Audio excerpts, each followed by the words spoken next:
Hello friends, very warm welcome to all of you.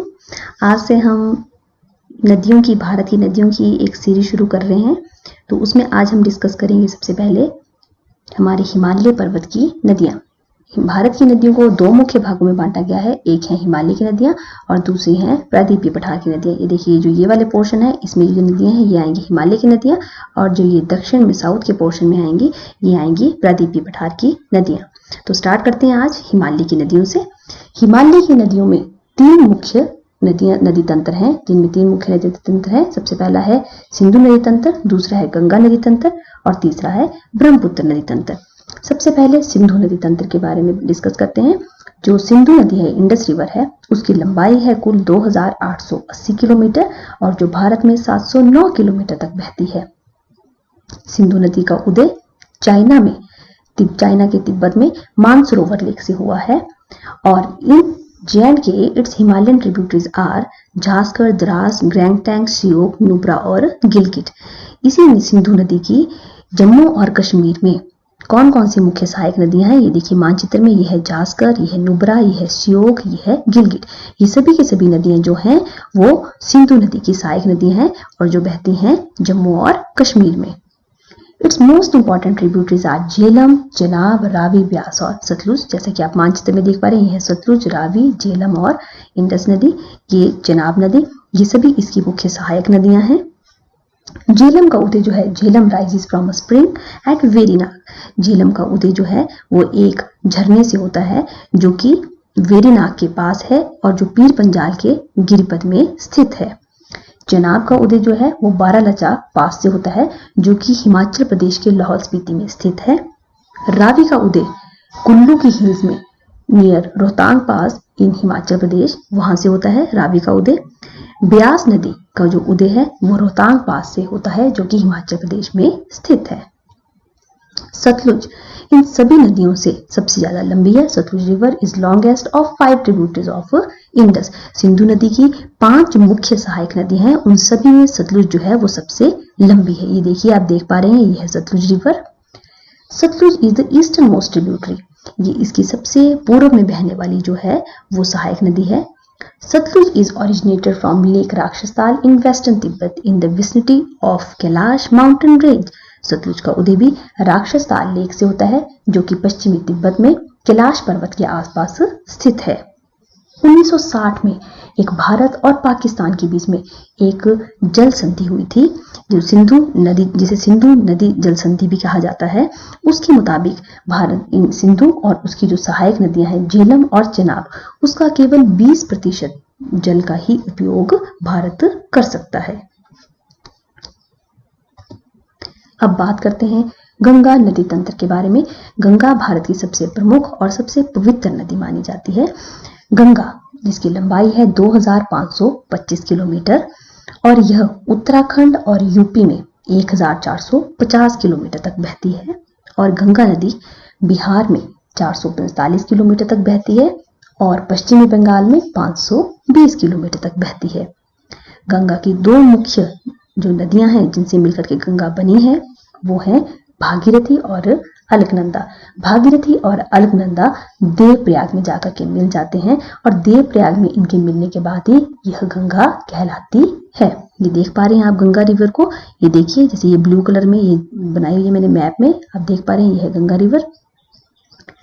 Ganga इसके मिलने के बाद before Alaknanda meets Bhagirathi at Devprayag, Alaknanda के भागीरथी में मिलने से पहले, देवप्रयाग में मिलने से पहले अलकनंदा में एक और नदी मिलती है जो है मंदाकिनी एट रुद्रप्रयाग, जो कि रुद्रप्रयाग में इससे मिल जाती है।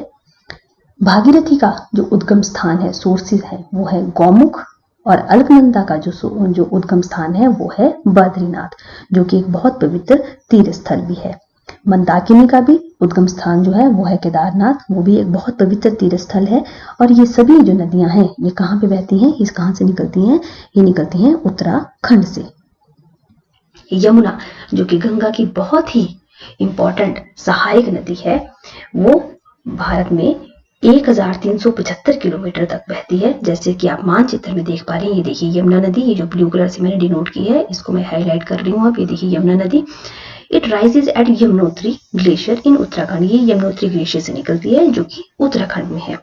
ये गंगा के बिल्कुल पैरेलल, बिल्कुल समानांतर, जैसे कि आप मानचित्र में देख पा रहे हैं। ये देखिए, ये गंगा रिवर है जैसे मैंने बनाया है ये, और इसके समानांतर ये नदी बहती है। और ये दोनों नदियां जाकर के, ये देखिए यहाँ पर आपको इलाहाबाद दिख रहा है, ये इलाहाबाद में जाकर के ये दोनों नदियां मिल जाती हैं। यमुना की बहुत सारी सहायक नदियां हैं, जैसे कि आप मानचित्र में भी देख पा रहे हैं। ये है चंबल, ये है सिंध, ये है बेतवा, केन। ये सभी नदियां जो हैं वो यमुना की सहायक नदियां हैं। अपार्ट फ्रॉम यमुना, यमुना के अलावा भी गंगा की और बहुत सारी सहायक नदियां हैं, जैसे कि आप मानचित्र में भी देख पा रहे हैं। ये है घाघरा, सोन, गंडक, कोसी, गोमती और दामोदर। जैसे कि ये मानचित्र में है घाघरा, गंडक, सोन, ये सभी नदियां जो हैं वो गंगा की सहायक नदियां हैं। Very very important question, Kosi is famous as sorrow of Bihar. ये बड़ी बार एग्जाम में पूछ लिया जाता है कि बिहार का दुख या शोक किसे कहते हैं, तो वो है कोसी नदी को। उसी प्रकार से दामोदर नदी को भी बंगाल का शोक कहते हैं। इन दोनों नदियों को बिहार का और बंगाल का शोक इसलिए कहते हैं क्योंकि इन नदियों में बहुत ज्यादा बाढ़ आती है, ये अपनी बाढ़ के लिए जानी जाती हैं। उसी प्रकार से हुगली नदी, Hooghly is a distributary of Ganga. Distributary का मतलब होता है जब नदी अपने आप को कई छोटी छोटी नदियों में बांट लेती है, बंट जाती है नदी, तो उसे हम कहते हैं डिस्ट्रीब्यूटरी। तो हुगली जो है वो डिस्ट्रीब्यूटरी है गंगा नदी की, जो कि कोलकाता में बहती है। इसके बाद तीसरा नदी तंत्र जिसका नाम है ब्रह्मपुत्र रिवर सिस्टम। ब्रह्मपुत्र एक ऐसी नदी है जिसका मतलब है ब्रह्मा का पुत्र, जो कि ब्रह्मा के पुत्र के नाम के ऊपर इसका नाम बना है। It has a total length of 2900 kilometre. की जो कुल लंबाई है वो है 2900 किलोमीटर। ये नदी भी तिब्बत से ही इसका उदय होता है, और तिब्बत में चमायुंगडंग, ये जो ग्लेशियर है वहां से ये नदी निकलती है, और वहां पर इस नदी को त्सांगपो कहते हैं। और जब ये भारत की टेरिटरी में एंटर होती है अरुणाचल प्रदेश में, वहां इसको दिहंग के नाम से जाना जाता है। जैसे कि आप मानचित्र में देख पा रहे हैं, ये लिखा है त्सांगपो, और ये देखिए यहाँ से ये नदी एंटर हो रही है ब्लू कलर में ऐसे ऐसे, और ये आ गया हमारा अरुणाचल प्रदेश, और ये अरुणाचल प्रदेश में इस प्रकार से एंटर हो रही है ये नदी। इसकी मुख्य सहायक नदियां हैं सुबनसिरी, केमेंग, धनसिरी, मानस और तिस्ता। ये इसकी मुख्य सहायक नदी हैं। In Bangladesh Brahmaputra is known by the name of Jamuna. इसको ये देखिए बांग्लादेश, तो जब ये नदी ब्रह्मपुत्र नदी जब बांग्लादेश में एंटर होती है तो इसे हम बोलते हैं जमुना। वाइल जो गंगा है उसे वेस्ट बांग्लादेश में पद्मा के नाम से जाना जाता है, और कंबाइंड इन दोनों को संयुक्त रूप से इन नदियों को पद्मा कहा जाता है। मेघना is the most important distributary before it enters Bay of Bengal. मेघना इसकी बहुत ही इंपॉर्टेंट जो है वो उपनदी है जब वो बंगाल की खाड़ी में मिलती है। तो मेघना किसकी उपनदी हुई? मेघना हुई ब्रह्मपुत्र की उपनदी। The combined streams of Ganga and Brahmaputra forms the biggest delta in the world is called as Sundarban delta. ये देख पा रहे हैं आप, ये देखिए मानचित्र में गंगा नदी और ये देखिए ब्रह्मपुत्र नदी। अब ये दोनों नदियां जब मिल जाती हैं तो विश्व का सबसे बड़ा डेल्टा बनाती हैं, जिसे हम बोलते हैं सुंदरबन डेल्टा। ये देखिए इस पूरे इलाके में सुंदरबन डेल्टा है। इसका बहुत सारा भाग जो है वो है बांग्लादेश में स्थित है इस डेल्टा का। और ब्रह्मपुत्र रिवर के ऊपर बड़ा इंपॉर्टेंट क्वेश्चन है, ये बड़ी बार एग्जाम में आ सकता है। ब्रह्मपुत्र रिवर के ऊपर विश्व का सबसे बड़ा नदी द्वीप है जिसका नाम है मंजौली, जो कहां पर है? जो है असम में। ब्रह्मपुत्र को एक और नाम से पुकारते हैं, ब्रह्मपुत्र को हम बोलते हैं रेड रिवर। और यह जो नदी है वो नौकायान के लिए भी बड़ी ज्यादा प्रसिद्ध है। डिब्रूगढ़ तक 1384 किलोमीटर तक ये नौकायान और जल यातायात की सुविधा जो है ये नदी जो है वो प्रदान करती है, जिसके कारण ये जानी जाती है। तो ये था उत्तरी भारत की नदियों के बारे में हमारा ये भाग। अब मिलते हैं जल्दी ही दूसरे भाग में प्रायद्वीपीय भाग की नदियों के बारे में। Till then good bye.